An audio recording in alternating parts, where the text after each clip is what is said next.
Greetings, and you are tuned into Context Matters. Today is Thursday, June 26th. It is the last Thursday in June. We are at the half mark of the year. Things to note. Time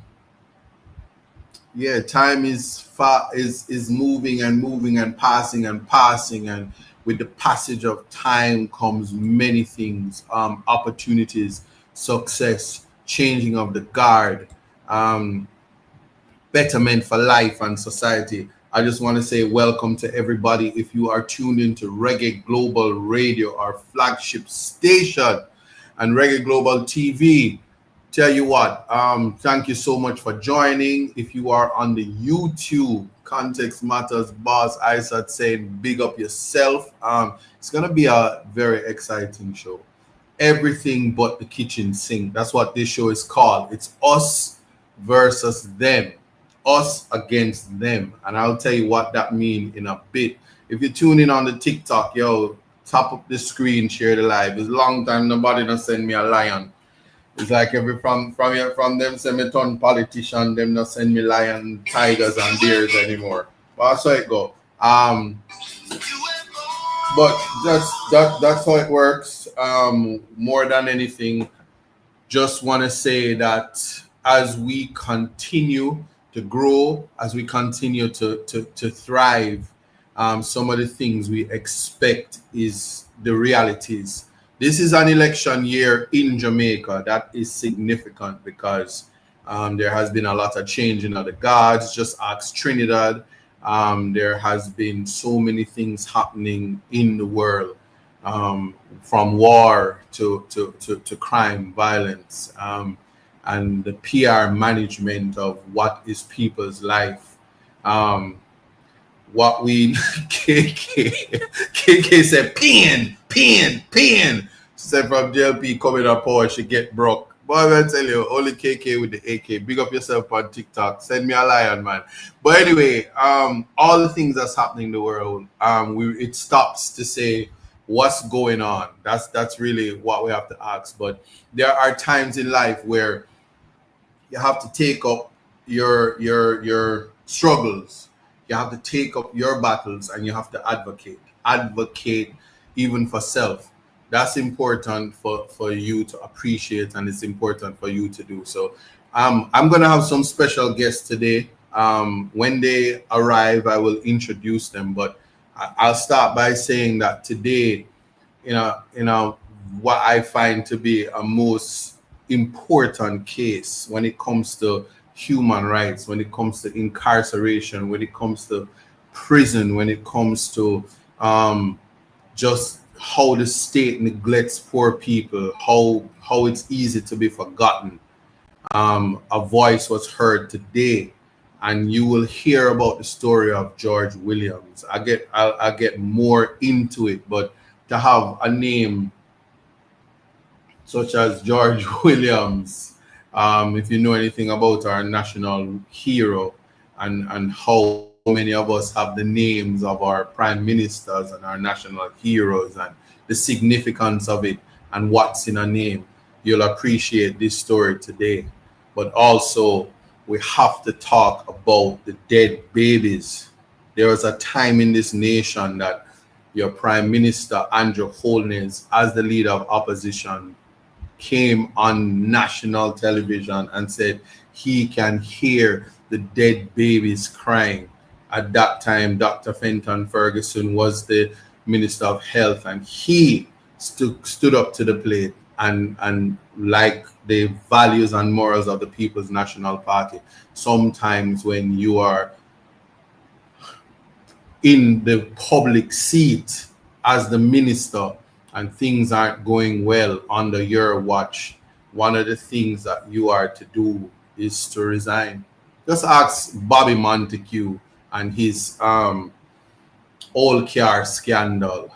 The thought that you would purchase old vehicles to have our brave men and women of the Jamaica Constabulary Force to drive around in to fight crime is repulsive.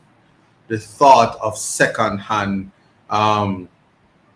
vehicles to tend to the citizens of our country, our unique, special protected class, we must always think on these things, not just in an election year, but all the time. We must want the best for the least among us. And that's what this show is about today. Everything but the kitchen sink, us versus them. Stay tuned. It's all in life. Gotta keep your head up and keep it straight. No time for living a lie. Gotta keep it moving till you get it right. That's right. It's all in life. Gotta keep your head up and keep it straight. No time to be living a lie. You can make it if you try. No, I heard them say life much better you live it your own way.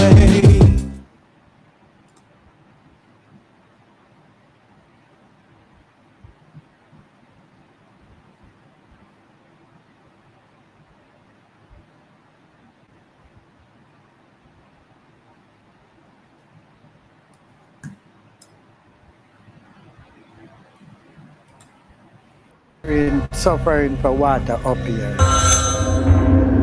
Every day we have water problem. We in Lighthouse here, desperately for water. If we don't buy or if rain don't fall, we don't get any water. We have to buy water and sometimes there's no money to buy it. My tank, 4,000 I pay for it. There you go. And it don't even last any longer. I have to take time with it. Most of the time when we need the water, we don't have any money to buy the water. And if we don't have the money to purchase it, we cannot get it. Me now as a hustler, now it hard. Now me go home, now me want a good bed. Now what me have to go do? Get bucket and soap, go river. Because me can't get water. Because me not go can buy it all the time. Vast people them selling the water. If they're selling the water to us, they're not push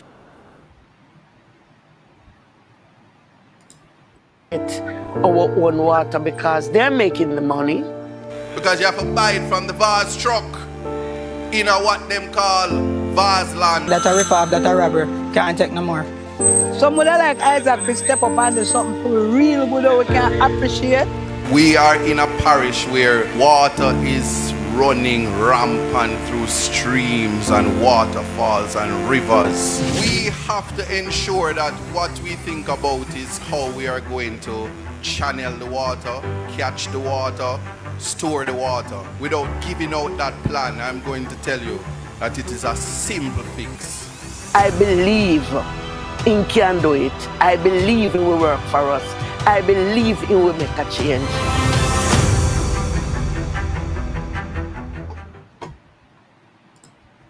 All right, thanks for staying right where you was. Now here's the conversations that we are going to have. Gonna tell you about George Williams. That's where I'm starting. So the George Williams was a young man who because he's now old, he spent 50 years in prison without ever standing trial. And this is important to listen to. 50 years without ever standing trial. He was first indicted for a criminal offense on November 29, 1970. Just know that I wasn't born yet, and many of you probably weren't even around to even fathom this.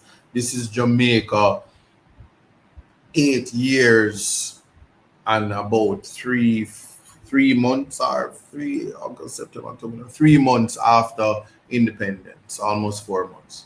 And he had some intellectual challenges. So people used to say, so to use the politically correct word, he has special needs, or he had a mental illness, right? So they said that he would go to the head doctor from as far back as he could recall. He even went to Bellevue Hospital in the 1960s. Now, he was charged, however, he came out of the hospital and he's walking home one day and they lock him up, say that he is responsible for murdering Canadian citizens. And back then, you can imagine the climate of Jamaica, especially the climate that it is now, and tourism and all the things that when we talk about how we view human life, how government just generally thinks about human beings. And when we speak about government, we understand the arms of government, the executive, the legislature, the judiciary. That's what we're talking about, government and governance. We're talking about the state. So that means no state organ has taken any active steps since they had locked him up in 1975 to prosecute him. And it was purported that witnesses is still alive, or to determine, people were trying to find this out, to determine whether there was a viable prosecution. And he would have seen multiple murder convicts serve their time and return to society. And then he used to receive psychiatric reports, and they were said he was fit to plea. At one point in his incarceration, I want you to know that even his brother was locked up with him. This is very important, because there was a time when his brother was incarcerated with him at the Spanish Town, the St. Catherine Adult Correctional Facility. And certainly he his mother was the one who would advocate for him over and over. She would visit him and she'd want our son to be free. She lose our baby boy, and she spent her entire life going to the prison and advocating for the release of her child. He even protested and said, "I'm not convicted, let me out." And the warders would say, "You're convicted because you're held at the pleasure of the Governor General." He always felt that he was treated less than a human being due to his mental issues, and he was always called mad. They put him in the 23-hour lockdown, and remember, he was deprived of sex, and he wanted to just get back in mental space so he can be released. So he's locked up from the 1970 and never see the light of day. The changes, so he missed the 1980 election. He will miss changes in governance, changes in the presidents of the Court of Appeal and chief justices, changes in who the DPP was. Some of the people who are DPPs now were in law school or never even finished high school when George was locked up. Now,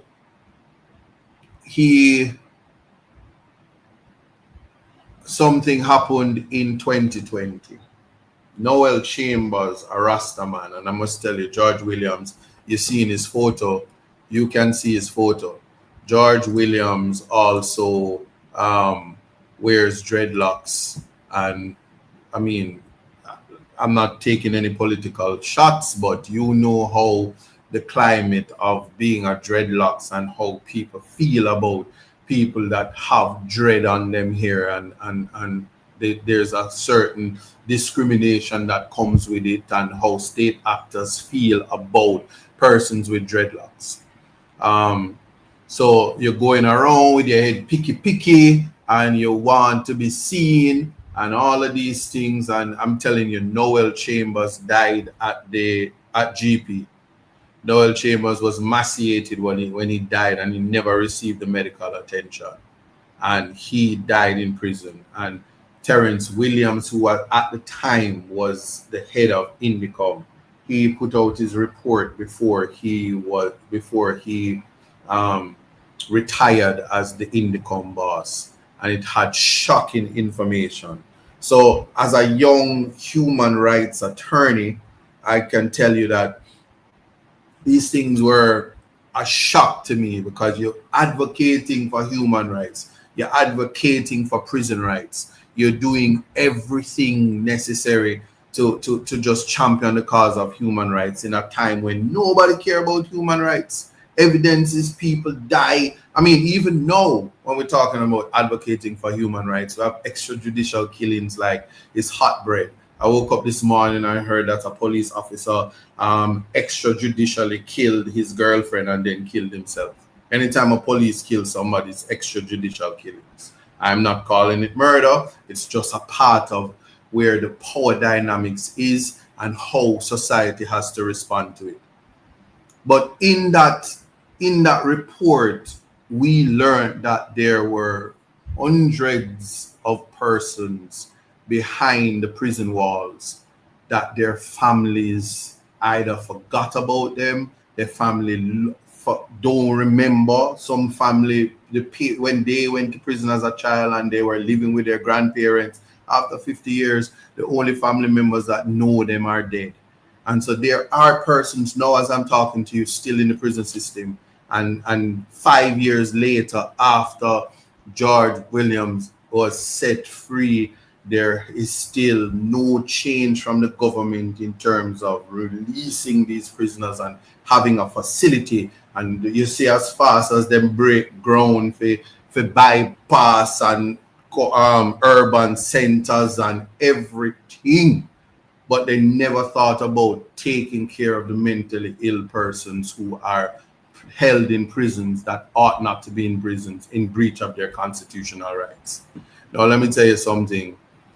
If you ever get the opportunity to meet Pamela Green, if you ever get the opportunity to meet his brother, is Mr. Jones, and we won't get the opportunity to meet his mother, who died fighting for his freedom. Her life was taken from her because all her life she lived for her son to be free. That never happened.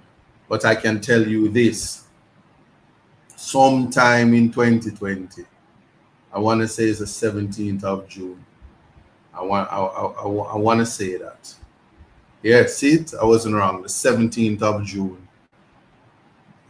With Stand Up for Jamaica and Carlo Galato, I was advocating with them in the prison system, and John Clark, whom I work closely with.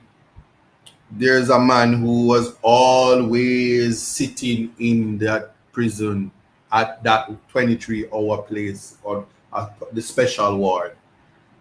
And I can tell you this, when we learn about it and I found out his name was George Williams, I got his information, got all the necessary documents, and I said to him, in 7 days, the next time you see me, you'll be a free man. That's what I said to him.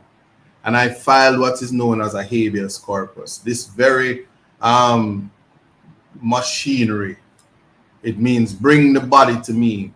And I filed it in the Spanish Town Court. And I can tell you this, Jamaica was shocked. The judiciary was shocked. The prosecutions was shocked. Yes, the prosecutor and the learned DPP, Paula Llewellyn, QKC, we were not, as in the current judiciary, were not judges and senior judges and prosecutors and lawyers, some of us not even lawyers, at the time when George Williams was lost in this prison system. And he watched Pratt and Morgan, who committed murder and was on death penalty, leave the prison. And he can tell you stories of all the people that walked through that prison system. He was in prison with Vibes Cartel and Zeeks, and he was in prison with all kinds of people. And I can tell you this, we went to that court with the habeas corpus. There is no basis in law that this man was to be held in prison. The DPP at the time felt that she was concerned about the safety of the people in the world, and whether the witnesses were still alive and justice should be served after 50 years. And I tell you, we did the psychiatric evaluation, 7 days back in court. 7 days, like I said. On the 17th, George walked out of the court in no time. He was out, right? And he was released on June 25th, I want to say, if I'm saying that right, or 24th, one of them, June 25th. Yeah, he was released from prison on the 25th of June. And he walked out of the court. And let me see if I can share with you guys. I recall when we left the court, a free man. And him said, freedom. And I remember, so you can see Pamela in wiping her tears in the background. But George left the St. Catherine prison and a free man. And he was chanting freedom, freedom, freedom. And I remember a young lady say, yes, George, we're going to get you some front. Like, they promise him guineas, they promise him everything. I say, oh God, George just to get free, and they want to give him everything, but have him bask in the glory of his freedom.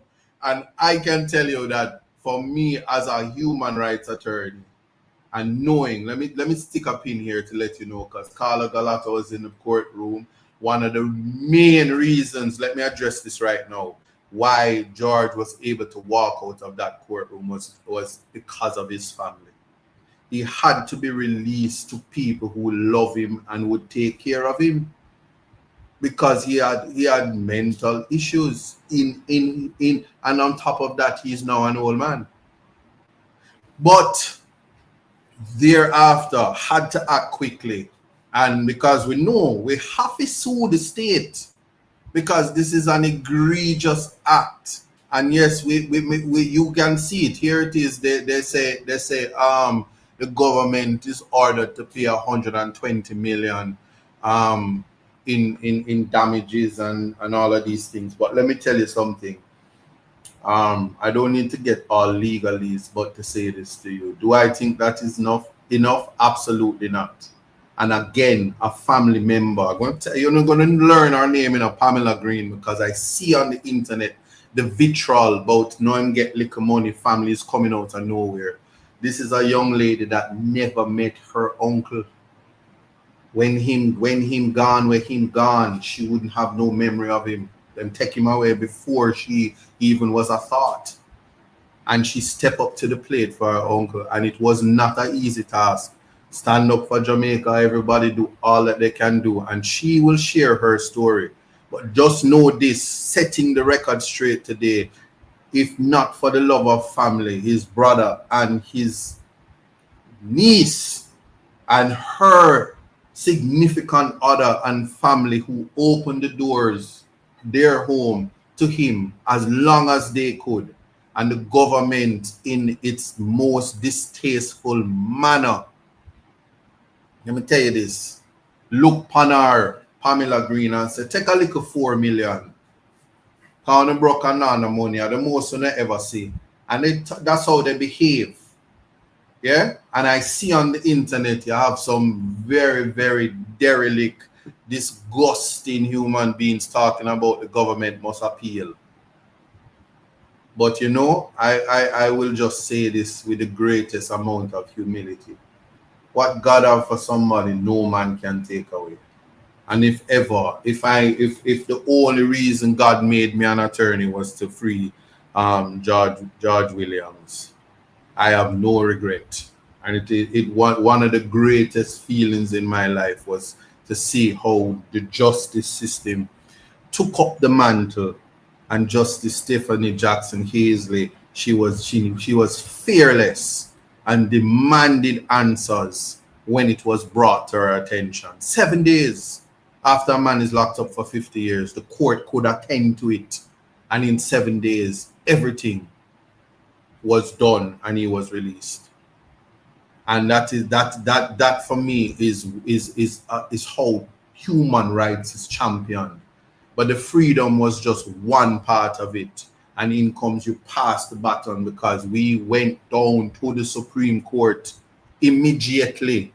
She's gonna tell you all of this again, but me just have a share, because Pamela never ramp. All one at a time I want to block Pamela off of my phone, because I want to know she has stressed me out for.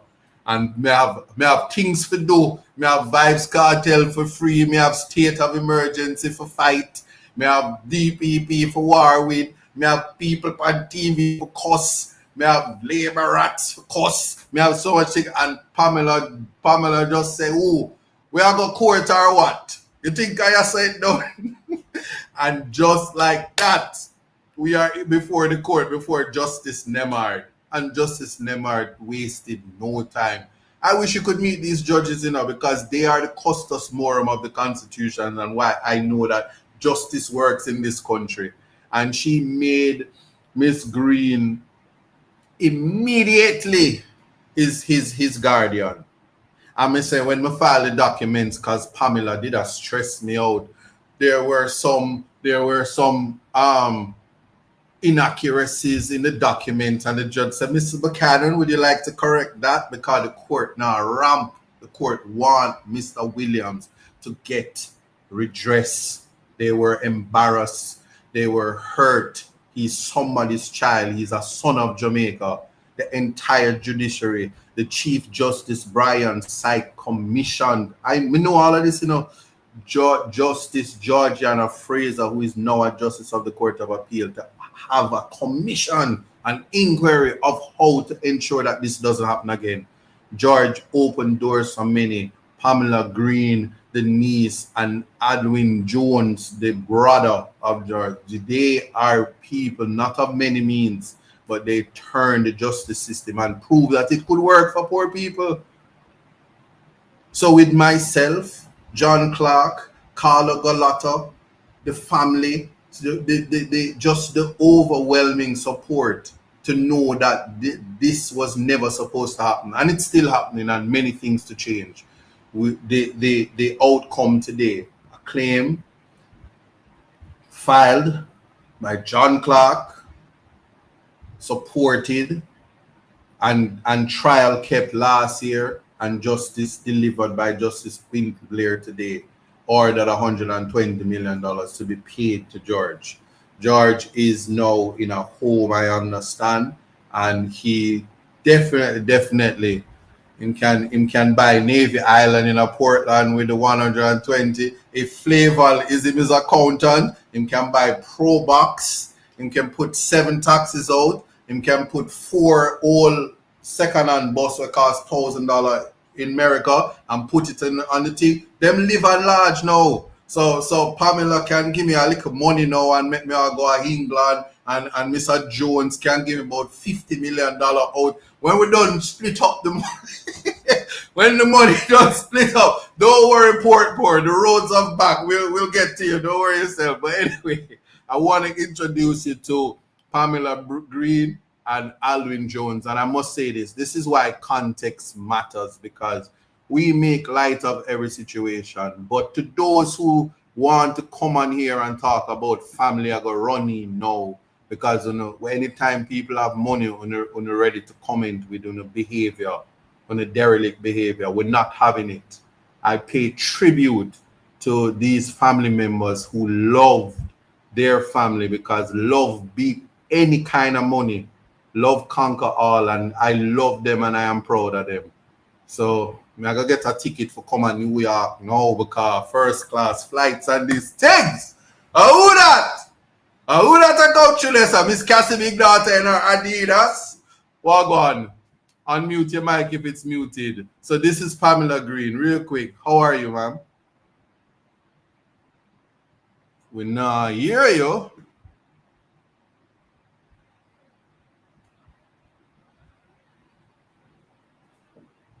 I'm not hearing you, so I don't know. And I see the Adwin is out. He was there. You hearing me now? Hearing you now, loud and clear. Talk to me. How you doing? I'm okay. Thank you for having me. Thank you for joining at such a short notice, especially because you're in foreign.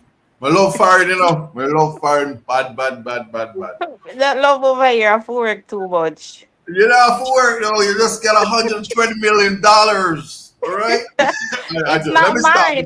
It's not mine. It's not mine. I'm glad you said that. But I must tell you this, that what you have done for your uncle is the true meaning of family.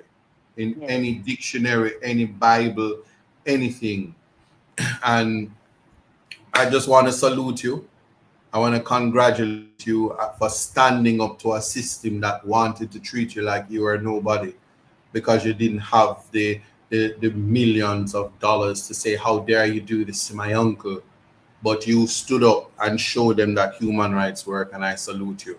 But I want to know how you're feeling, and I want you to share your story with me from the eyes of the niece who lost her uncle to a justice system and got him back. Okay, so first and foremost, we couldn't do this without God. And, I have to just be grateful for life. It's a privilege to be alive, to see this day. And, we just want to thank Him. And secondly, I just want to big up, stand up for Jamaica. Yes. If it wasn't for stand up for Jamaica, my uncle wouldn't be highlighted in the prison. Stand up, big up to Mr. Buchanan. You were the number one in the beginning. You Mm-hmm. know, you give us swift justice in 2 weeks. My uncle was released from prison. We're grateful for that. And big up Mr. Clark, Mr. John Clark. He fights to the end on this day where we got a judgment, and we are grateful. We're grateful for everything that all the stand-up team has done so far. Yes. It has been a journey for my uncle. As a little girl growing up, his grandmother was the one who grew me. So when I was around 12 years old, I knew about my uncle in prison. Mm-hmm. And when I was about 14, we were about there, she used to take me to prison with her because I was her little handbag. She didn't have any daughters, she had 8 boys. So I Wow. was her little handbag. So she would always take me with her wherever she's going. Growing up and learning about my uncle George Williams, it wasn't an easy task for my grandmother. Her name was Amutal Jones. She's deceased. And, you know, it's just like, honestly, emotional right now because she should be here at this moment. At least, we get some form of closure Yes. for our son, George Williams, because she fights. She fights. She would ask anyone any question at any time just to get some form of justice for her son. But for me, when you're poor, everybody turn a blind eye onto you. So, there was nothing forthcoming, but she never give up. She fight until the day she died. I Mm. know that was one of the things that she had three strokes, and the third one took her life. But we didn't give up after the passing of my grandmother. I stand up for my uncle. I was always there, me and Aldrin Jones. We would visit him to the prison. We always do what we can. We still fighting to get some form of justice for him to get released. There was no answer until one of my Aldrin Jones, he was incarcerated in 2016, where he wrote a letter. So I think it was to the Governor General. I sent you the letter today, Mr. Yes. Buchanan, that letter that he wrote. Yeah, he wrote a letter to. Hold on. Yeah. Yes, I'll, he wrote a letter to the is almost like the international. I don't know if you've seen it right there. Yes, but he wrote a letter was seeking help to release his brother from prison. But Mm-hmm. nothing forthcoming. We tried to get lawyers. There was no lawyers who would take the case. In 2017 or late 2016, I Mm-hmm. went to Miss Melrose Reed, and we did couple interview back to back, and then at one point she told us that there is nothing much she could do. She said he's in the prison on the Governor General ledger, and it's a 50-50 case, so there was nothing much she could do. I went to Nancy Anderson, I think, like 4 occasions, and she told me that I've had prisoners before judge, so it was a lengthy wait. And at that time I was young, having my kids, and it was a back and forth, back and forth. But we still didn't give up. We always make sure, even twice for the month, we would Mm-hmm. George's support, visit him at the prison and stuff like that. Right. So we were always there for George Williams, always there for him. We never give up on I never give up on my uncle until this day. The 24th of June is 5 years since he was released from Mm-hmm. prison, and we are here for him. I am here. He's in a facility where he's been taken care of and doing great. His health is good. It's just that he's getting older and older each day. But it has been a journey, and the thing I'm grateful for, he made it out alive. After 50 years being in prison, he made it out alive. Thank God. I'm very very very happy to hear that. In terms of you put it very mildly, but you never talk about the facts that they look by you and say take a little $4 million, yeah, We and didn't reach to that part as yet. Well, we didn't reach to that part you know as reach yet. there. All right, No, hold no. it. But I just want to say for those who can't see the letter, it was written by his brother Jones, Mr. Jones, and he wrote to the Independent Jamaican Council for Human Rights, and he they actually came to the prison, was doing an assessment. So for years, Nancy Anderson, who is a great human rights attorney, may her soul rest in peace. She was her name kept coming up, and she was a part of this in terms of trying to get him out. And Nancy Anderson had a lot of cases. But this idea of being lost in the system, the brother he wrote to the council. There's not a person who never tried to get um George out. The family was always active but was being ignored. That is the significant part of all of this, is that the family tried to get him but they were ignored. That's a major thing. Now I'm gonna bring in Alwyn before you tell me about the $4 million disrespect. Um you Hello, repeat. good evening. You hear me?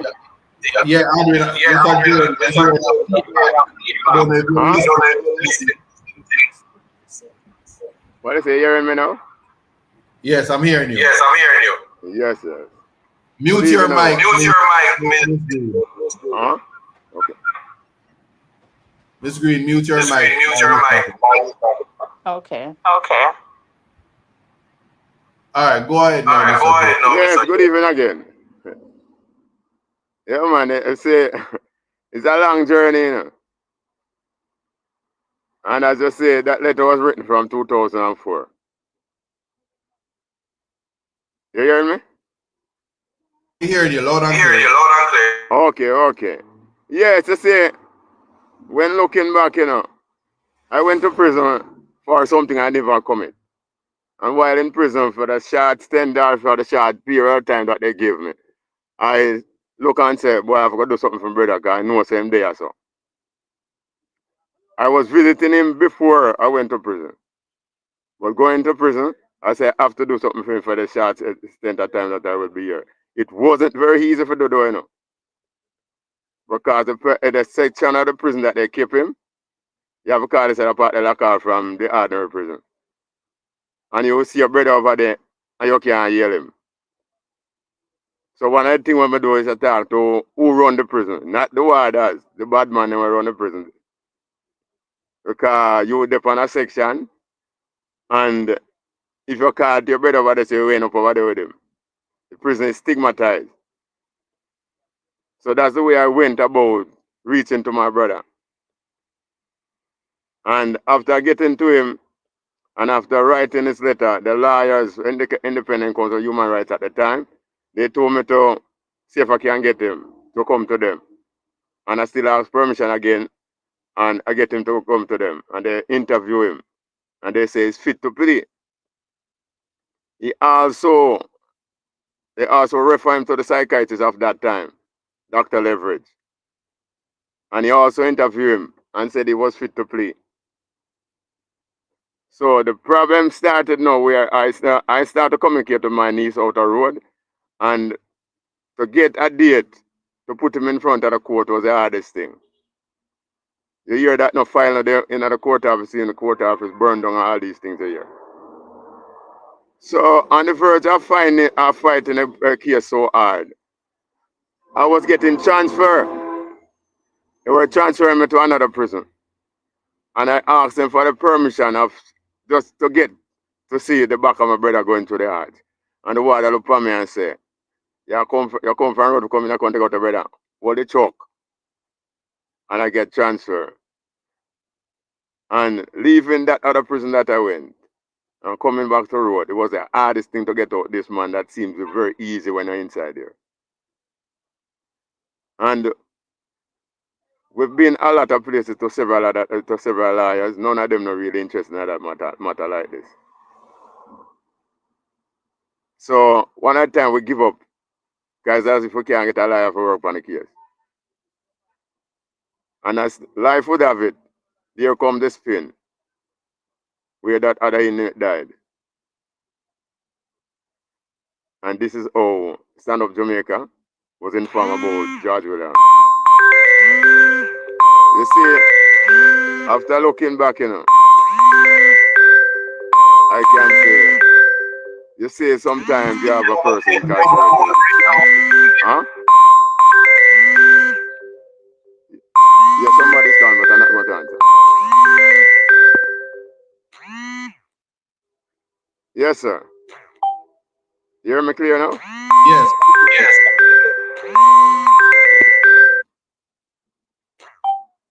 Yeah, so as I said, it is between me and my niece.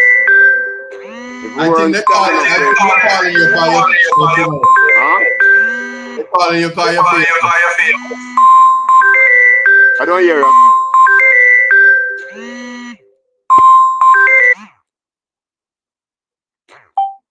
Yes, you hear me now.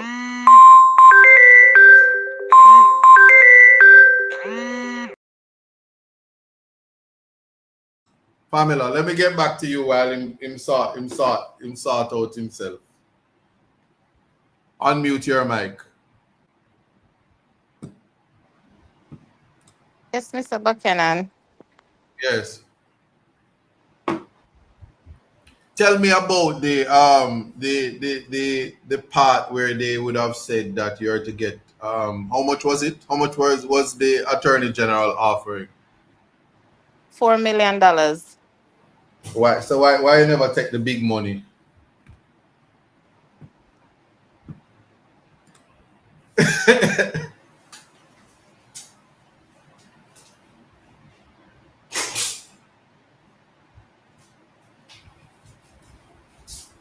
Yeah, why you never take the big money?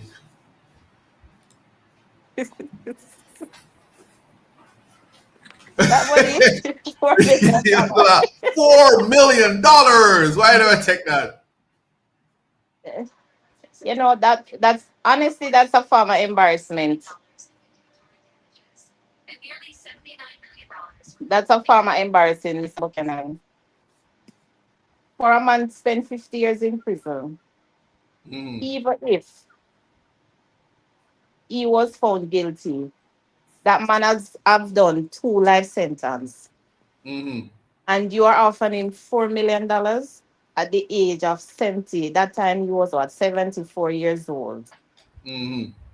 Where George is like actually a baby now. Where when you're like a baby, you turn a baby, you need that special care, you need that special attention. What would I do with $4 million? With the time that we're living in, check the inflation rate You now could in buy Jamaica. two Pro Box. Uh-huh. Two Pro Box. Two. But you need a house. Edwin, me want you fix your audio because there's a feedback and people keep calling you. Yeah. You say what you say, you need a house? You need a house. How would I pay you out of $4 million? Well, you see, I don't I know you say how you da pay me, cause I don't want them feel say me get no whole heap of money because me is a candidate in a Portland and them are gonna want to say give me some of George money. Don't set me up. But I will say this to you. I admire the fact that you stood your ground. I admire the fact that you I think it was very it was insulting. I thought they were very disrespectful It and was embarrassing. yeah, more than anything. But it's you know, this government, they like to highlight trauma, but they don't like to pay for the mistakes that they make. I think. I think they were just watching the background that, we were Mhm. poor, and they're watching like the little old house that we grew up in and stuff like that. So they're saying, oh, $4 million is good. She will just take it and run with it. But I'm thinking of the consequences. George is whole, but he's strong. He can live for the next 10 or 15 years. How would I take care of him? With $4 million, although I've been taking care of him since the 24th of this month is 5 years since we've been taking care of him without a sweetie from the government, you know. So, $4 million, we spent over $4 million in 2 years already. And he's out for 5 years now. Just his own care facility. Let me do a rough calculation in my head. It's like 12 6 is what? 72. 72. That is 720,000 a year. So do the maths. And it raised now, so it's almost 70,000 a month. Plus food and his insurance, stuff like that, and medication. He visit the doctor 2 times for the month, and Transportation, yeah. transportation and all of that. So what would we do with $4 million? I'm loving that. But when you put it into when you put it into proper context, you realize that even $120 million is not enough. It's not enough. It's not enough, but you know, it's just the system. The system always fails, and you know, the only thing we can do is just let this stretch and take care of him, continue to do our best and take care of him. Because to fight the system is going to take years and years. He might not live to get it. Yes, yes. So we're still grateful. I know he deserves more, much more, but we are still grateful for the offer that they make. And, we'll take it and utilize it in the best possible way and make sure, you know, we do what we have to do and continue to take care of him the best possible way. I'm happy you say that. If the government tries to appeal, the Court of Appeal should just double it. But what I will say is that I am I can tell you with certainty that the story of George Williams is one for the movies.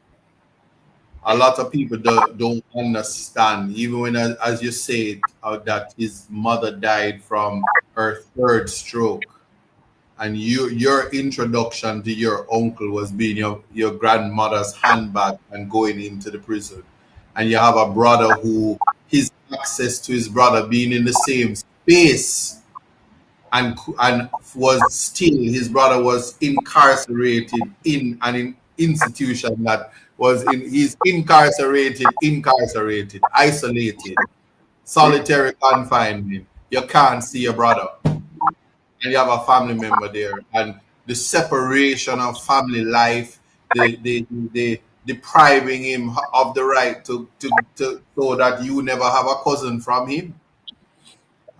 There's a lot of things that was lost. The prospects Yeah, lots. of Yes. the greatness that is George Williams. I'd love to see it on the big screen. So we have to the advocacy doesn't stop here. There's a lot more to do, and Yeah. the Jamaican film industry. Were you shocked that he came out as a Rasta man? No, he was a Rasta from morning. Okay, okay. You see, you know, sir, I have them problems, you know, Mr. Jones. As a Rasta Huh? man with so much ballad, brother. I believe he's only Rasta man, you know, only one out of the brothers. Yeah, we know. That's what we say. It's rough when you're a Rasta man, you have so much ballad, brother. But in terms of for you though, I know your challenges because you wanted for many years to even you were ready and willing to be his caregiver and take him, but because of your convictions, they made it almost impossible for you to step up. Yeah. I recall that instance. But Yes, sir. I'm also commending you and telling you thank you for the love that the brotherly love that you would have given to your brother. You never gave up on him, and it just shows that you know, no matter where you're from and no matter who you are, family is family, and you prove that your mother never made a mistake when she had 8 sons, and you came and you're taking care of your brother even now. Yes, yes. Let nobody on the internet who never experienced your struggles dictate to you or tell you anything about what you guys deserve. Take proper guidance in terms of how to manage the skimpy resources that they gave to you guys. Because I can tell you, and everybody does the math, and I'm bad at math. They never even gave you guys 1 million US dollars. And Certainly. in my mind, I don't even think 200 million US dollars could make up for 50 years in prison. Certainly. But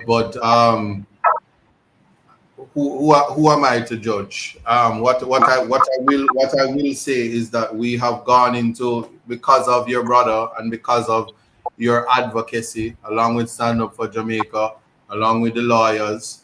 Lawyers don't get credit, you know, but we dare we don't know. But that type of that type of advocacy has opened the door for other persons. I'm hoping that other families can now see that their family members who are left in prison, they must be fearless and step up and be ready to receive them and fight for what is rightfully theirs, especially when they're situated in similar circumstances like George. Well, Mr. Anything? Buchanan, you Yes. just said lawyer don't get credit, and I need you to take back that. We know me and my uncle Aldwin Jones, we give you and Mr. Clark credit because trust me, And you I take guys up are cases nowadays now. is as big as a lion because we went to so much lawyers who didn't they didn't even look at us.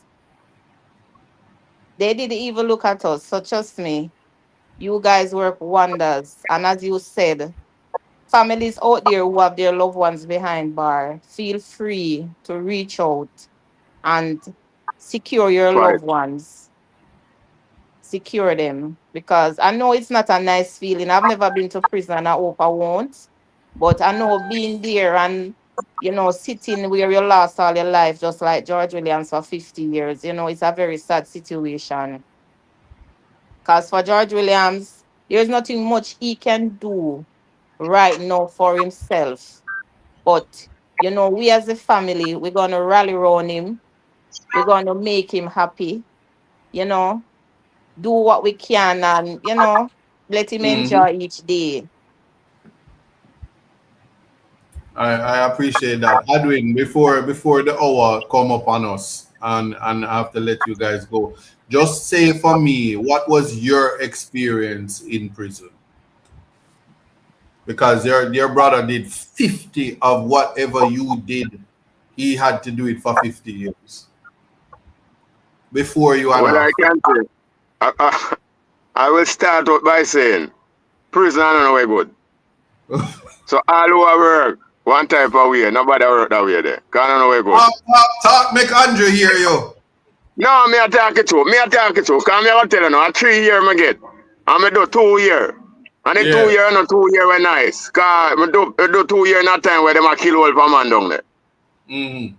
So prison, I don't know way good. So if some man a work somewhere for go down there, boy, me can't tell them pull up. Cause down there not nice. And you want me tell you what wicked?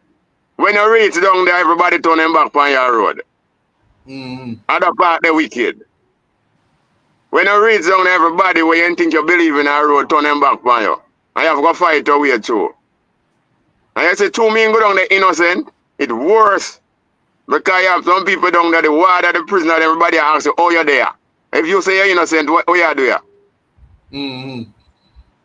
And if you don't have no money, boy, nobody think about appeal. If you don't have no money, nobody think about no appeal. And if you don't have nobody out the road to turn up for you, nobody think about appeal.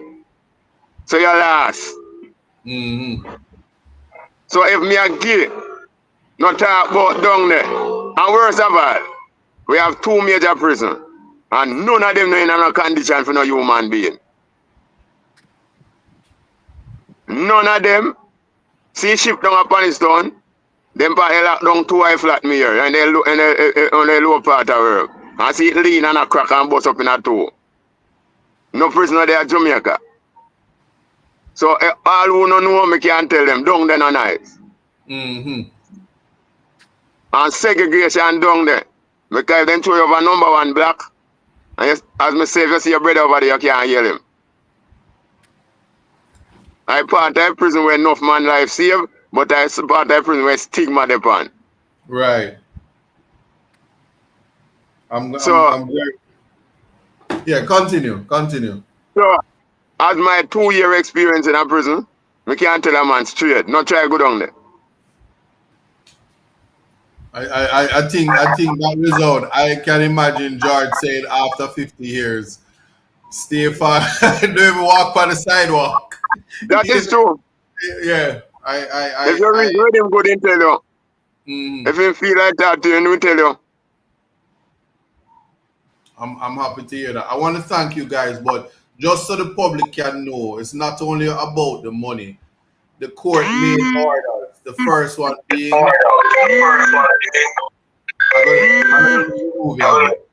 your phone. Yeah. The first one being that the manner of detaining George Williams, a person with a mental disorder, breaches rights to liberty, to which he is entitled by virtue of his being a citizen of a free and democratic society. That's major. The right to liberty was breached by the state. It is hereby declared that this court, that the failure of the material state organs to conduct periodic reviews of George Williams' incarceration to determine whether he has recovered his mental health so as to be fit to plead and stand his trial is in breach of his right to liberty, to due process, and his right to a fair hearing by an independent and impartial court within a reasonable time. Significant. And then they said vindicatory damages. He was vindicated and awarded $42 million. That can buy a GLE, you see me? G-Wagon. Anyway, let me stop. And his compensatory damages were awarded in the sum of $78,638,907. And subject to any contrary written submission, and authorities by the parties file and exchange within 14 days of delivery of this judgment, the Attorney General is ordered to pay the claimant's cost of an incidental to this trial to be agreed or taxed. So cost was also awarded to the attorneys. So big up John Clark. And so that Pamela no scandal me and make them feel say me I get none of the big money. But anyway, I just want to say that I'm very happy for you. I'm happy for George. Um, may God continue to bless his life. I know that this experience and this purpose is enough for you, Pamela, to put pen to paper, write a book, share your experiences, the Black experience in any country, having been sons and daughters of this, the genetic transference of the slave experience. It is important that you share your story, not just on platforms and interviews, but for somebody to take it up and understand this, the resilience, the strength of, and power that your grandmother taught you how to be a strong Black woman, and I salute you. And Definitely. ever in Definitely. life you ever try bad me up, once you in a one green Adidas shirt in an election year, just know say you have to step correct. Cause we not afraid of no green shirt people. No Adidas, or we say Adidas. No.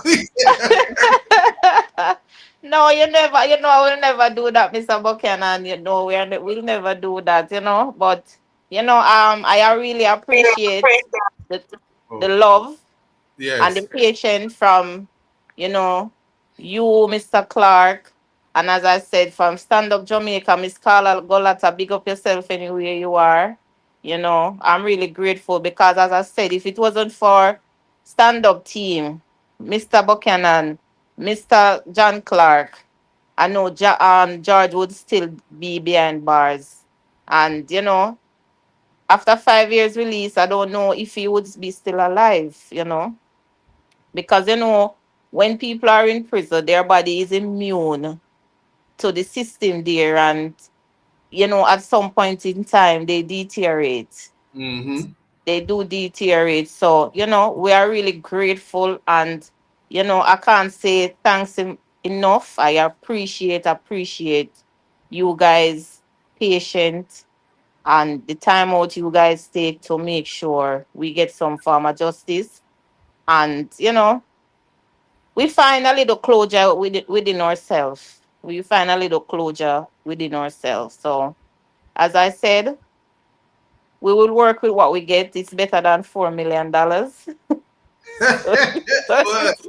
I'm bad at math, so maybe tomorrow we'll wake up and the 120 will set in millions. Did it? Yes, we are grateful. It's more than the $4 million. Yes. So we let it work, and we'll talk off the air because we have But, to drink but champagne, right? just before you guys go though, 5 years has passed since he walked out of prison in Yes, 2020, and yes, prison conditions has not gotten any better in the 5 years. right. Carla Yes, has been fighting to release persons with mental illness, along with myself, John Clark, Jamaicans yes, for Justice. We fight relentlessly, endlessly, and nothing has changed. The government has not even responded in terms of making prison right, conditions better for not even mentally ill, just regular people. And I don't right, know how many right. persons Yeah. they've converted to the mentally ill category. I just want to say that again before I let both of you go. I'm proud of you both. You are examples of what family means. It means something great to this country. I hope that the powers of that being are watching, because you should get honored like a hero for what family values look like. The nuclear family is I'm very proud. Thank I you. can't say that Thank you. anymore. And Thank you, thank you, thank you. we are here to guide. We are here to assist.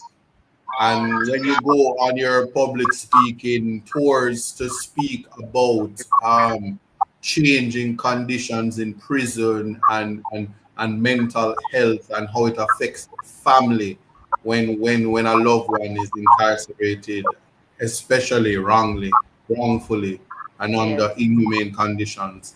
The conversation never stops. So thank you both for joining. Today is a victorious day, 5 years and 2 days. Certainly. Can I tell you? Amazing, amazing. Just 5 years. Yeah. Jamaica, I'm bigging up Justice Sykes because there was a time where we would be having these conversations 10 to 15 years from now when George by Reason of just strength.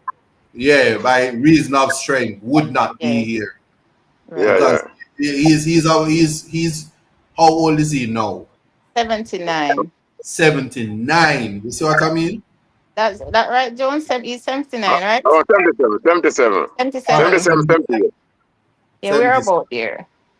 Yeah, but that just tells you another 5 years and him way up there, having gone through so much trauma. So God Right. bless his soul, bless your hearts, and thank you both for joining me. This was an excellent conversation, and I appreciate you both. We Mr. Joe. Thank you. appreciate Thank you more. We appreciate you. And as I can keep on repeat like a memory verse, we appreciate you and Mr. John Clark. Thumbs up. All right, When blessings. you and Mr. Clark now go stop call, you know? All right, Yeah, but blessings. I don't take up poor people job, but not take up some job where wolf attorney run from. I tell you the truth. Yeah, man. Wolf attorney run from them thing. That is our mandate as human rights attorneys. So when you know when you see John and I gonna celebrate, yeah. So big up on Yes, sir. yourself and All right, thanks. my respect, man. All right, Yeah, man. Yes, sir. All right, sir. yes.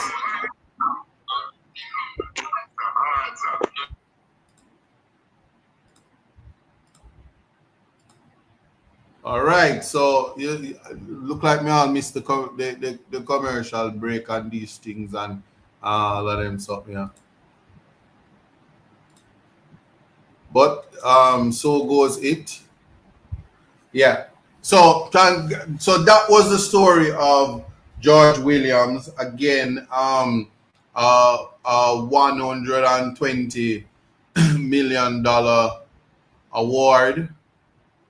In essence, um, and I can tell you, reading the judgment and seeing cases about human rights.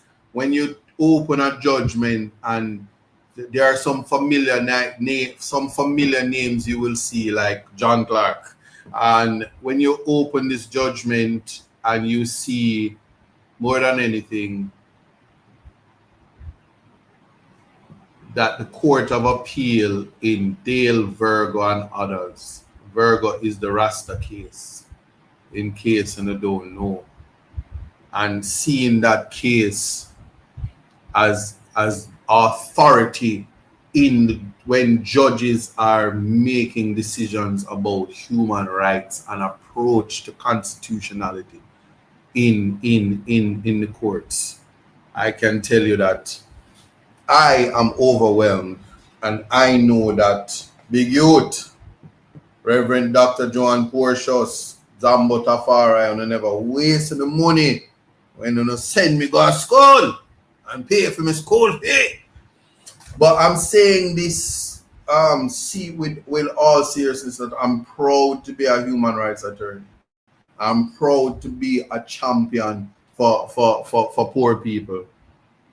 I'm proud to set the captives free when they are illegally, unlawfully incarcerated. I'm proud to always do the impossible. When you hear some of the stalwarts, the big names that told families there's nothing we can do, and I was able to do it in 7 days after appearing before the court, and it's a lot of work. And I always big up my team, so John Clark, Alessandra Labiche, Iqbal Cheveria, and the research that comes behind cases like this. And I just can tell you that the use of the habeas corpus in the justice system is the most powerful tool. It is that tool which Norman Manley, there's a story about Norman Manley where he went into a judge and he files the habeas corpus and he says, "I'm not leaving without the body." And the court said, "Take the body," and he was allowed to leave. The order of the court, he was allowed to leave with his client. I don't know if that story was true because I wasn't around, but when hearing about the habeas corpus, and I filed the habeas, when I file habeas corpus, there are people say you can't do it that way and it don't work like that. But the law and the constitution is a done of all dons. I keep on telling people that we're in a constitutionally due election coming up. We're in a constitutional dichotomy or dilemma where we are trying to move from monarchy to republic, and the importance of those who what I call finger the pages. Oh, this is my brochure. You see that? When you say a big top lawyer, you see that? Do that and beat me. Do that and beat me. From the east to the west. Do this. Lawyer. Who can say them a lawyer? Big up. Anyway. Being able to advocate, being able to ensure that the advocacy works for the least among us. That is what is important. Let nobody who don't understand the Constitution. It is this government who in 2020, after breaching the constitutional rights of Z Virgo and Dale Virgo, after breaching the Constitution and locking up people in states of emergency, and after having George Williams being told he was incarcerated for 50 years, had the audacity to say, "Take $4 million and get out my face." Completely out of order. How do you quantify taking 50 years of a young man's life? Especially when you notice the sensitive facts of the case, that when he was prosecuted, the police was pressured to find somebody to prosecute for the murder of a Canadian citizen. Wrongfully identified, and I can tell you stories about misidentification. One becoming a candidate and trying to figure out how so many foul-ups. It is just this year that a young man was put on the most wanted list because of the wrong name. I can tell you, as I walk Portland Eastern and I do my canvas, when I ask somebody their name and they tell me their name and I search for the name, they and about 5, sometimes 10 persons have the same first name, last name, and even middle name, and the only thing different is the address, and they're not relatives. Not to mention, you see multiple of them, because father names son, and we meet a father that have 3 sons, and the whole of them all across the one parish is the junior, getting first, middle, and last name. And so misidentification by name, misidentification by description, misidentification by a matter of convenience, and further breaches of constitutional rights, the presumption of innocence gone. Anybody who want to kiss them teeth and don't believe that these things are real, imagine you just in your bed and them just come lock you up and say you commit a crime. And in the new dispensation of crime fighting, you're murdered while in a shootout with the police, except at the wrong name. Except when you're dead, you can't come back alive with being the wrong name. And so you probably end up being a member of the goat gang. And, you know, it's difficult to correct the wrongs. vindicatory damages and compensatory damages is just the Rooks and Bernard standard, trying to put the claimant in a position as best as possible. And you're correct, dead man tell no tale. But that's why even when you're found guilty, there's an appellate process. And it ain't over till the fat lady sings, or in Jamaica's case, it ain't over until you really go to the Privy Council. But majority of the time, in these situations, Zamba, what you laugh for? Hey, Zamba, the bother, you know what? Pull that down. You know when you upload the wrong version, put that down and release the solo version. You're my diamond girl. Girl, me want you. Because I don't know how you're going to be making song with people over 45. You're sick? Anyway, so me troubling my brother, that's an inside joke. But yeah, so you have to be real about what we're appreciating. You have to be real about the very things that we're trying to make clear, is that the Constitution is the most important document when it comes to governance. The Constitution is protecting you from the wicked people that is called government. So when a politician want give you road with your money and want issue and buy your vote, Michael Manley tell you we are not for sale. And if Pamela Green and Edwin Jones, the family members, brother and niece of George Williams, had shown and displayed anything tonight, no sell out for a little bit of money.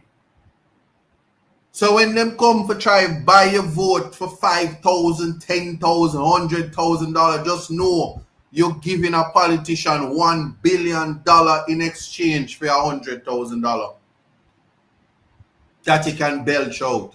So when Flavor say, here you go buy a Pro Box, no money for you, but we're going to increase the 7%. We must get 300%. We are rich and you are poor. Our kids drive in Range Rovers. You must drive in second-hand bus. Reject it. Reject it. And when them put down the little asphalt on the road, and I saw them the road in a Cherry Gardens, me can tell you. And I saw them the road in a Constant Spring and Beverly Hills, I can tell you. Yeah?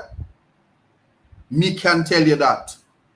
And so don't make people make you settle for less. Don't sell your birthright. Don't give your rights away to people who don't even respect your rights and understand you. And that's all I'm going to say on that. A big victory for constitutional law. A big victory for the justice system. A big victory for recognizing inhumane conditions and mistakes made. And let me tell you something. Institution after institution is what we're dealing with. And so I am going to always be here.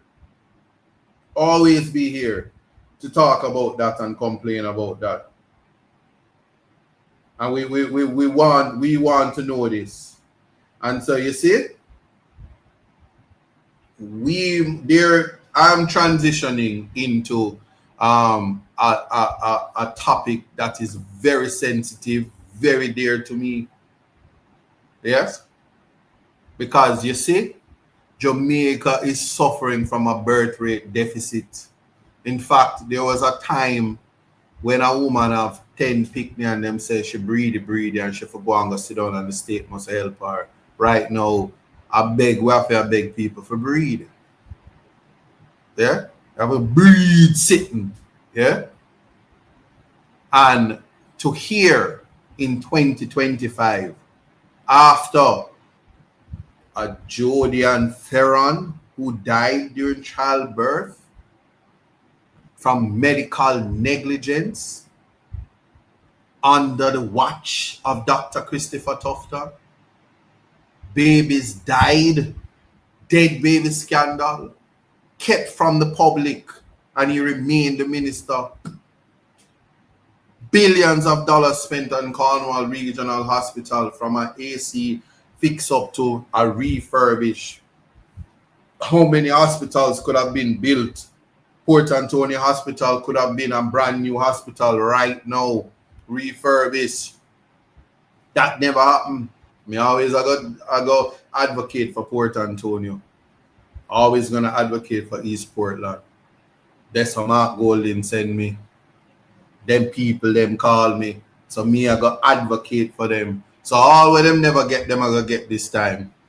So if you think you're bad, yeah?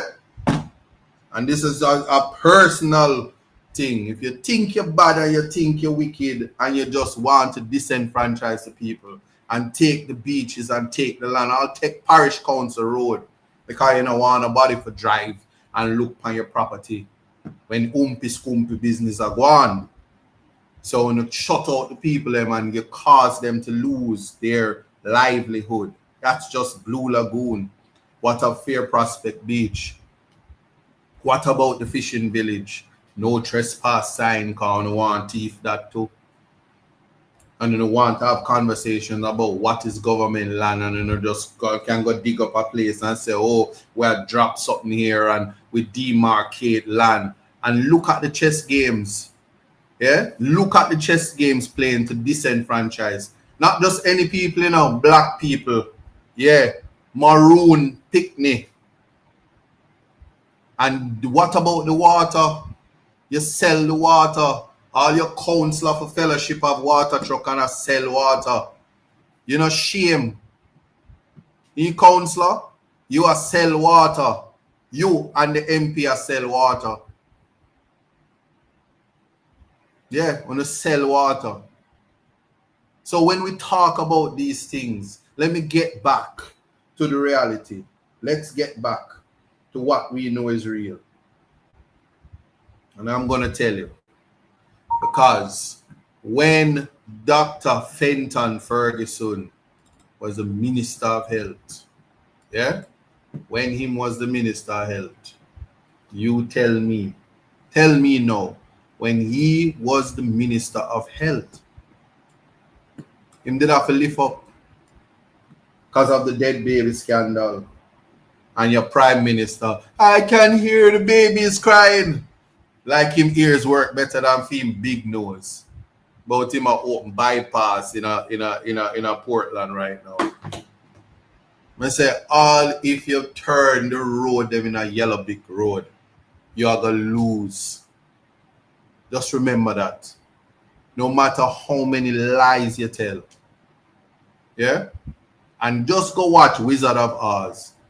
A water, you know, water make the witch of the West melt. No me make these things up, you know. So Portland people, you know, have no water because the wicked witch don't like water. That's why them sell it. And that's why them contain it, because if it flow through the pipe, it might catch them. Hold me like a river Jordan. I said it. Who are Uvex. Yeah. So anyway, that being said, we're talking about the dead baby scandals now, and I'm gonna deal with that now.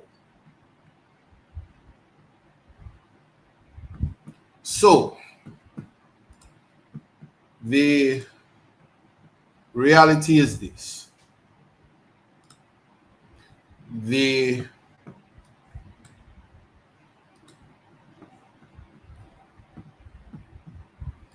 Dr. Christopher Tufton, did you know? She didn't even ask question because we know. We can't trick we. We can't trick we, you know. But now ask Christ and I can't trick we. But hear me now, because me want to know this bad. Office opening, I got turn up, you know. Office opening, I got turn up.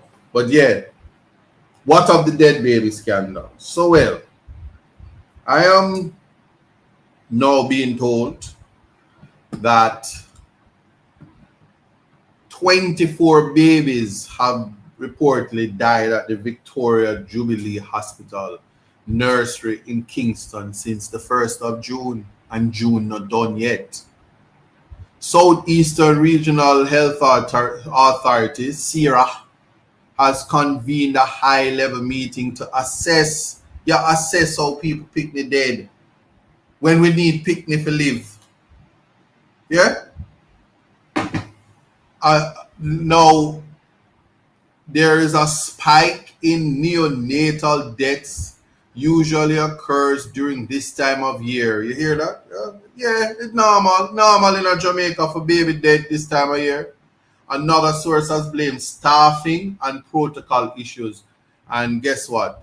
If you want to hear more about it, you check CVM. So, the Prime Minister, the most people dead on the film watch. Whether it want to be extrajudicial killing or murders by the bad man them. This year, man, people just dead. It's not enough that the murder rate is down. We could just use June alone and just kill all of the babies under Christopher Tufton watch. And he kept it from us the first time. Yeah? He kept it from us the first time. So we want to know this time. Did you know? And what have you done? What did you do to prevent it from the last time when you never resigned? Not to mention on your watch. Yes? On your watch, there was occasions when dogs were eating the dead babies at Victoria Jubilee Hospital. Should I say allegedly? Because these things happen under the current minister's watch. And people okay with this, talking about him is the best performing minister. Because you know for market him. Now market me, you know. But I let me stay out of people's private life. Only mine public. So it's interesting because 18 babies over months in 3 hospitals was reported dead during the time of Dr. Fenton Ferguson. And Jamaica nearly killed the minister. Yeah, they almost killed the former member of parliament. And let me tell you, the prime minister said, I can hear the babies crying. I use my nose and I smell it. I can't sleep. I don't know. Sometimes I smell the babies, or I don't know if it's Juliet Bigfoot me smell. I don't know if it's a size 13, but something wrong. Yeah. So 24 babies in 2025 in 1 month, and the month not done yet. Is crazy. And the public no know. Them no call the big old press release. Yes, Mr. Prime Minister, you're gone broke ground and cut ribbon in a Portland because you're losing in Portland. But why you never hold a press conference? Why you never make Dora Explorer with our nice hair come talk about the dead babies as the information goddess? And what she probably gonna introduce reading in the hospitals, like reading did God. So let me just tell you this. They said the statement was we don't need the opposition because we hold ourselves accountable. So killing off people, brand new baby, newborn baby, is the type of accountability that you have? Mr. Prime Minister, the most honorable Dr. Andrew Holness, is you going to tell your rival, which is going to be the next leader of opposition when them run with your big nose after you lose? Yeah? Are you going to remove him now? Or because you lock down Parliament, because the illicit 8 up on the desk, you lock it down and I go call the election Monday morning bright and early because you break ground. But no matter what you do, And no matter what you say, yeah, time, this is why time come. Because Dr. Death in the baby killing area and Dr. Death in the loss of life for people, it's rampant. We know who the grim creepers are. I'm in no need for tell you. We don't have to talk about sports. Because all of the athletes them leave because Babs is busy doing nothing. Not even stadium bulbs she want to put in at the stadium. But she want to make track yellow, black, and green. And no one pay the athlete them have to deliver pizza.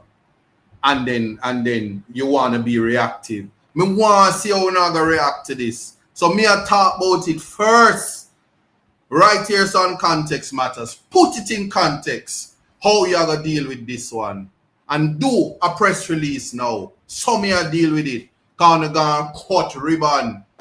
While them a cut umbilical cord and a dash your baby on your watch. Go on, cut umbilical. Cut ribbon. Open up reception area. But the people them have to have baby at Port Antonio Hospital and hook up. You know what hook up is? Poor people don't know hook up, unchop. Eh?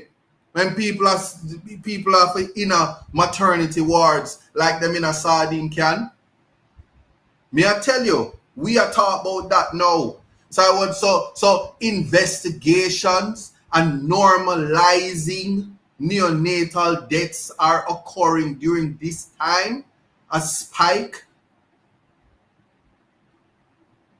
and it is due to staffing and protocol issues, management issues. You don't want to pay the doctor them, you don't want to pay the nurse them, and then you don't wonder why the president of the JTA had to sue, have court case against and get 6,000 votes. And our brother is not famous. No wonder why. How can you treat public sector workers bad and then disenfranchise the public and cause them to lose them babies that them carry for 9 months? So that next Father's Day, the young fathers remain on the gelding truck after them work so hard. And women go through post-traumatic stress syndrome because they lost a baby. Not because they were unhealthy. Not because anything from them, but because them put them trust in a hospital and were failed under the watch of Christopher Tufton, the health minister. So me not get up and tell people to resign, but me I tell you this right now. Left the place. You can't be the health minister. So Dr. Andrew Wallace, if you decide September you'll call the election. Christopher Tufton, your biggest rival in a Jamaica Labour Party. Him have to lift up. Take that the folder, put it in your office with the rest of ministry them. But that have to get runway. Some me deal with it. Hold on. Christopher Tufton a doctor. So him have any law degree? Because I know it's a Dayton have law degree, and him is a doctor. I'm afraid of the doctor them were a lawyer too, because them will go at JLC. Oh, him is not? Yeah, Christopher Tufton, lift up. You're not even lawyer. Lift up. And I said what I said. You must be held accountable. And it cannot be that in Jamaica, years ago, Dr. Fenton Ferguson is held at a higher standard because his skin dark. And this one you chew him red. Him not held. 2 times on your watch in 9 years. Babies dead on your watch. Can't happen. Cannot be allowed to happen. This is not political. This is about human life, the right to life, basic human dignity. Breach of the rights of the family life by allowing deaths to happen on your watch because of administrative issues. Yeah, me I talk strong and I advocate for my people. right now should never be allowed to happen. Cease and desist. See it there? Me used to work at a station here, but me left the place. See it here? See it here? Right here, so. CVM News understands that 24 babies have reportedly died at the Victoria Jubilee Hospital nursery in Kingston since June 1st, 2025. Southeastern Regional Health Authority, SERA, has convened a high-level meeting to assess. A CVM news source explains that a spike in neonatal deaths usually occurs during this time of the year. However, another source has blamed staffing and protocol issues. So now I'm going to look on it, right? 24 babies died at the Victoria Jubilee Hospital nursery since June 1st. And the month not done. Yeah? So, them used to have a song, Nobody Can Cross It, that a Cliff Twang. But you see Cliff Tongue? Yeah, I'm going to say how you're going to mark it. Market this. Market how you are cut ribbon for reception area. And when the umbilical cord for cut, I dead, the baby them dead. On your watch. Dr. Christopher Tufton. We want to know. And Andrew Holness, as the Prime Minister of this country, tell the man they lift up out of the ministry there. All if on Monday you going to announce the election, because we know you close Parliament because the other 8 them now going to look so great from posters as a part of the illicit 8. But make him lift up. It's to your benefit anyway, because the only way you can keep the opposition salary. Because them are going to replace you with Tufton. This is your chance. Let no man prevent the opportunity for you to remain the leader of opposition. Make Tufton lift up. Take his ministry from him. Do the right thing for once. Accountability. Transparency. Integrity. We don't have none over there now. But exercise a little internal locus of control. At least do that. Do that as the last good act you do in life. So anyway, I said what I said on that. And may I say it again. Dr. Death. What are you going to say to the nation about this? How are you going to explain to the nation how for the second time as the Minister of Health, baby dead on your watch, and this time 24 now, 24 of them in a one hospital per one ward while you are retrofit for billions of dollars. You have mishandled the Ministry of Health portfolio. Me not care what nobody wants to say, and all of the empty promises that you make, it cannot be allowed to stand. And that's why I tell you again, everything but the kitchen sink. Them are cut ribbon everywhere. Much ado about nothing. Sign no more, ladies, sign no more. Men were deceivers ever. These are the men they're talking about. 1 foot in sea and 1 at shore, to all things constant, never. But sigh not so and let them go, and be obliged and bonny, and turn all your songs into songs of woe. Singing, hey, lordy doddy, we like to party. I'm telling you, men were deceivers ever. Let not Dr. Death, aka Dr. Christopher Tufton, trick the people of Jamaica after today. There is nothing he can come to the podium and say that will justify him remaining as the health minister. Lift up 2 times, and we want a third try to kill off the future of Jamaica. 24 babies died. You know what that means? A possible next cartel, a possible Marley, a possible Bolt, a possible Shellyan, a possible Ice Hat, a possible all of the people that we're gone to Turkey now. Because people like you don't care about the lives of the other people in Jamaica. You don't like people who not choose Jamaica and not choose the people. We do not choose change. No love for the people. And I've said, you know what? The truth is the truth and it's not an offense. Andrew Holness, you fail the Jamaican people on this one. Let me use your words. I can hear the babies crying, 24 of them, because of the more concern about third term and covering up illicit enrichment, uncertified statutory declarations for 4 years, and a moving bill in excess of $23 billion to open a damn reception area where no medical services rendered. Yeah? Yeah, the difference is you can't come on my live and tell me to hold a chair. You can't do that. I'm an accomplished attorney. If you want directions to back road, you just ask me nicely because I know where it is. Don't bright yourself. Don't you ever do that. Yes. So I've said what I've said.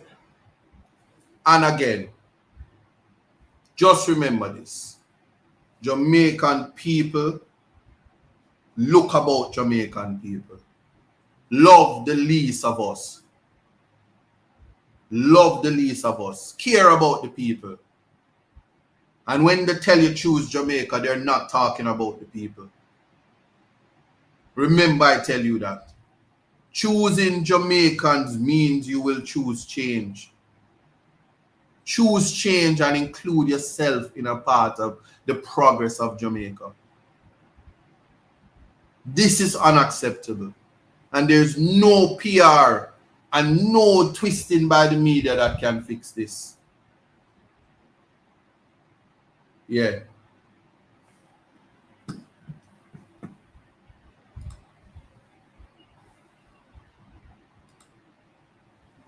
Yeah.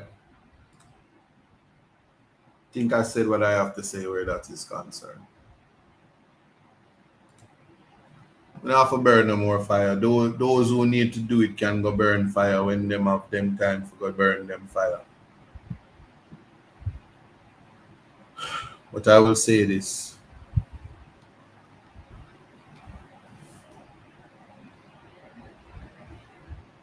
Today has been an excellent day for human rights.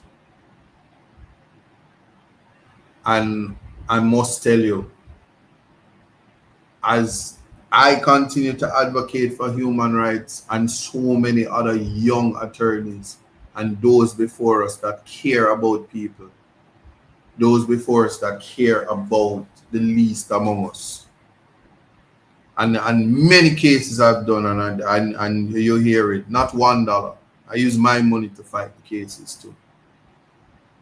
And because protection of the constitutional rights is important. If you allow them to disenfranchise somebody small, they will come at somebody big. And different rules for those who sit in their heavens. How dare you say that the laws that you write and create don't apply to you, so you apply it to the court to strike it out. But mothers must cry for their sons. Mothers like George Williams' mother had to die. 3 strokes, the last one killed her because her entire life was visiting her son who was held in 23-hour lockdown. Many other mothers had to bury their sons because of wrongful convictions and wrongful. I have a client right now who is waiting on his appeal, and his mother died, and he's not guilty. Mark this, whatever time on this timestamp. When he's free, I'm going to come back on this very, very, very thing and show you. He's not guilty. And we have a habit of locking up the sons of Jamaica. We have a big habit of doing that. 545, yeah. 2025.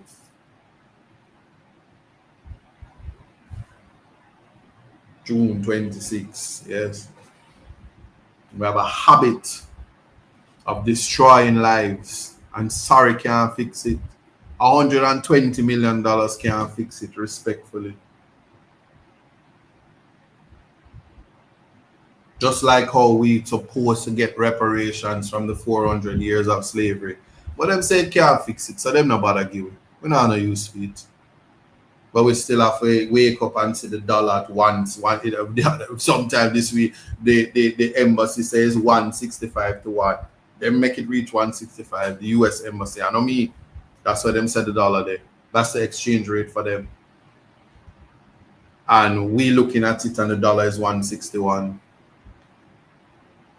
And the meal deals and the big deals and the big six that you love from KFC, it's expensive. Food is expensive. Nutrition is expensive. Food security lost. Yeah. I must tell you, I did invite John Clark to speak on this very seminal case. As a young attorney, John would have given me a lot of guidance from days at Jamaicans for Justice, and we would have worked on many cases. This case is one such. And I can say without apology that sometimes the messenger, when they don't like the messenger, the outcome is different. So any case that I have, John Clark is the man I will go to. Just always remember that. I won't say any more than that. But to say that we do it for the love, we don't do it for the likes. So we care zero how anybody feel. And continue to hate the fact that I love my people. Continue to hate the fact that I advocate for poor people. Because the rich have them money and them have them top brand lawyers. Them no need people like me. But hate me because I love my people and I'm okay with that. But what I do know is that when people are in need of help, because money isn't everything, human dignity is much more valuable. When you wake up in the morning, all when you can't find food, you're more valuable. Because only God knows the time and the hour when your life can change. And so I tell you, every day I get the opportunity, I'm going to preach it. We are not for sale. And you have to tell them that. And so when they come with you, I see the one where they are firing, on your marks, get set, go. About pastor, bless them, pick me first. You see the difference? I go into Portland and every picnic, me not care who your mother and your father is or who them vote for, you must have a tablet. And the people say, no, pastor, bless them, pick me first. Or you think give labor right tablet. But me give them, because me don't know how pick me a labor right and them can't vote. Even when them bright themselves about, shower labor right, me a labor right. Them young. Children live what they learn. But politics is a nice and blessed thing. It's like sports day. I'm glad when me used to go Stella Maris, me did in a Josie, me did in a Yellow House, me never in a Benedict was greenhouse, me never in a Benedict. But we still love the green people. And my friend them and them come and them ask me for the tablet and I give them. And them say, no, Pastor bless them pick me first. I say, no. You bless everybody. You bless everybody and your blessings will come tenfold.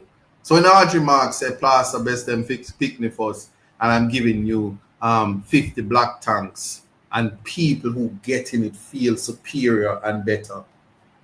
Wake up, my brothers and sisters. Government forgive your water in a pipe. When a politician who in a power a give tank to you, them a style you. When me in a Portland and see the JLP a give out tank, and yes, I give out tank because I is not the one who have the power to turn on the water, and I'm not selling the water. So when I see an old person and them have to lift up water, I have to give the tank. I'm compelled to do that. And it is the diaspora who I say we need some tanks and I get the help. Shout out always to the diaspora because we now have love for the brothers and sisters. For the Jamaicans over Jamaica. But when a politician are going like them and give out tank and I sell the water, fire, burn up, throw water upon the wizard, the wicked witch of the west and the east. Burn up. Anybody know the Wizard of Oz? Know what me I talk about. Melt out. Madness. Can't trick me. Can't style me. So while them a broke ground, me a broke vase. Nah, stop say it. So any ground and I want to go around all over Jamaica. When I can dig up and broke every ground in a Portland, me, I broke the vase. Can't style my people. Can't style the Maroons. Can't style PNP. Can't even style labor rights. You know, can't do it. The days of those things are gone, and I'm saying that passionately. Cannot disenfranchise the human beings. So for me, we would take up back the politics thing after. When you're free to be whatever, but you vote, may I tell you, you vote Isaac Buchanan or suffer on the action and me don't know my party have 40 seats. Yeah? We don't know that already. So no matter what them do, we know the next government. But me just tell the people. It's a statement that has to be made. There will be nothing about the dead babies, but Dr. Death. Yeah. Life is something given to us without knowing we are to receive it. I'm making that clear. And the quality of life, you see? I'm showing you. Quality of life. Rasta man. And they had no problem keeping him in prison for 50 years. Like Noel Chambers, who died. So I make no mistake. I see the comments. Dirty Rasta boy. And anything that you can do to reduce a prominent attorney, one of the most brilliant legal minds in the Caribbean. See there? The son of Big Youth, the grandson of James Samuel Portius, the son of Joan Portius, Dr. Joan Portius. In 7 days, freed a man locked up for 50 years when all the big lawyers said, oh, there's nothing I can do. System. Me I show you. And today, my colleague, John Clark, from Victory, a judgment out of the same Supreme Court, want to say, no justice, now give it, awarded $120 million. Me I show it there. Because I'm proud of myself for learning from a Tracy Robinson, Dr. Janelle Matthews, Dr. Jackson, Huey Cated, a son of Jamaica from the Norman Manley Law School, PNP Law School. Yeah? Me, now make nobody talk down me or water down my thing. So me I gonna continue to fight for human rights, even when people don't understand that I have entered the arena to fight for them. And that's why them have to spend up all the resources, because them say if he is in the parliament, we can't thief. If he's in the parliament, we can't breach rights. Because him know the law and we don't. He understands the constitution and we don't. And if he gets the opportunity to write the constitution, guess what's going to happen? Government can't take away people. Government can't just say come off of the land and then buy up the land and call it the Bernard Lodge Estates and trick people with some little matches box house and not giving people a part and a piece of Jamaica. And yes, my comrade brother Luton Cousins, he spoke about something seminal in land law, how to make adverse possession work for the purpose of land is so that everybody have it to use. Now look for me, we live somewhere, we own somewhere. Yeah? I try deprive people of also owning somewhere, so me can behave like me better than them. What can ever go so? And look on them, knowing that by the stroke of a pen, young people, when PNP said I'm going to give you $500,000, I see big news. I say, it's not practical, because he doesn't want you to have ownership. Doesn't want to categorize people. Yeah? No.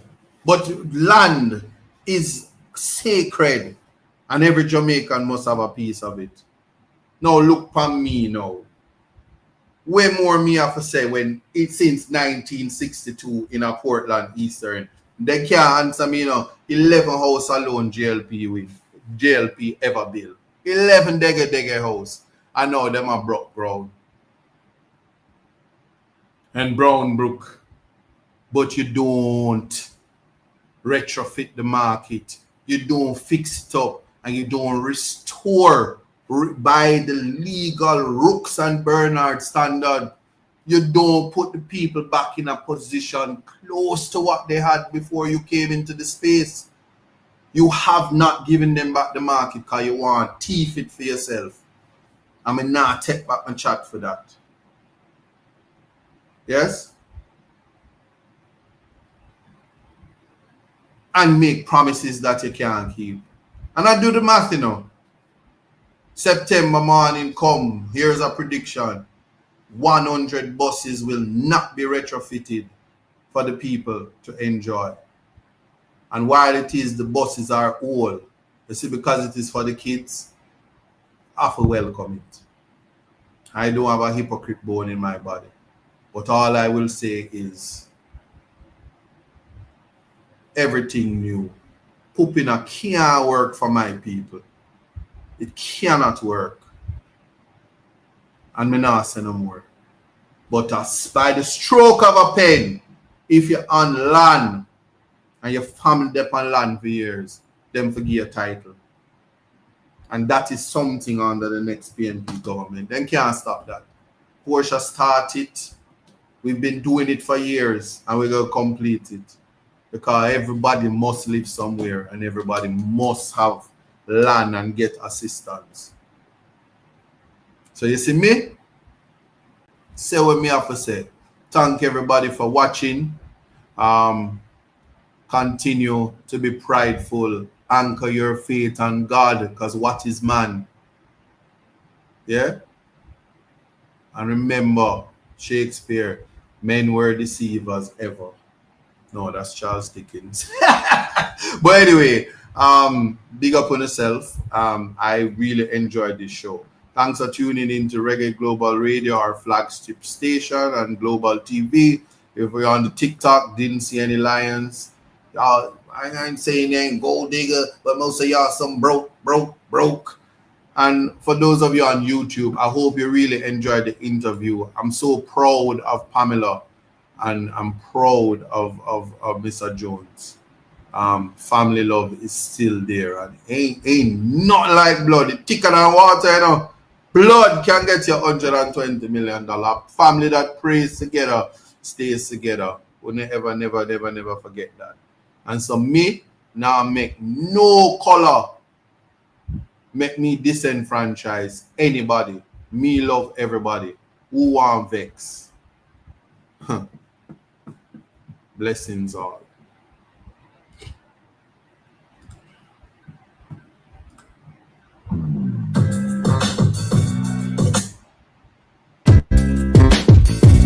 It took some time to understand, yeah, just what it takes to be a man.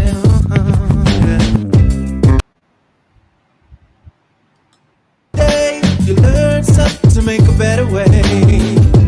Growing up ain't just a phase, it's reality.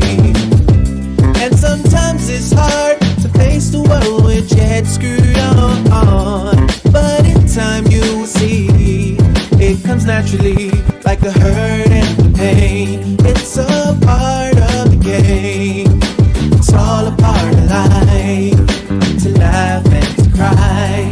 that's right. It's all in life. Gotta keep your head up and keep it stride. No time for living a lie. Gotta keep it moving till you get it right. That's right. It's all in life. Gotta keep your head up and keep it stride. No time to be living a lie. You can make it if you try. No, I heard them say life much better you live it your own way. But if you need a helping hand, just call on me, I will be your friend. And when it gets hard to face the world with your head screwed on, just tell yourself you can. And that's when you'll understand that the hurt and the pain, it's a part of the game. It's all a part of life, to laugh and to cry. That's right, it's all in life. Gotta keep your head up and keep your stride. No time for living a lie.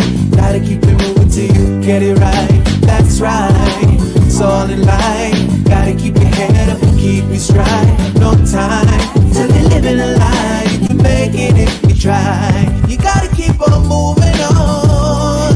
Don't let no one stand in your way. Gotta keep on pressing on. As we pray for better days, keep it moving. Moving to the next. When they try to bring you down, we gotta take it to the next level when they come around. That's right, it's all in life. Gotta keep your head up and keep your stride. No time for living a lie. Gotta keep it moving till you get it right. That's right, it's all in life. Gotta keep your head up and keep your stride. No time to be living a lie. You can make it if you try. Just keep your head up, yeah. Just keep your head up, yeah. Gotta keep your head up, yeah.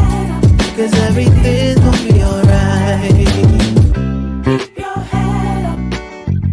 Keep your head up. Keep your head up. Cause everything's gonna be alright.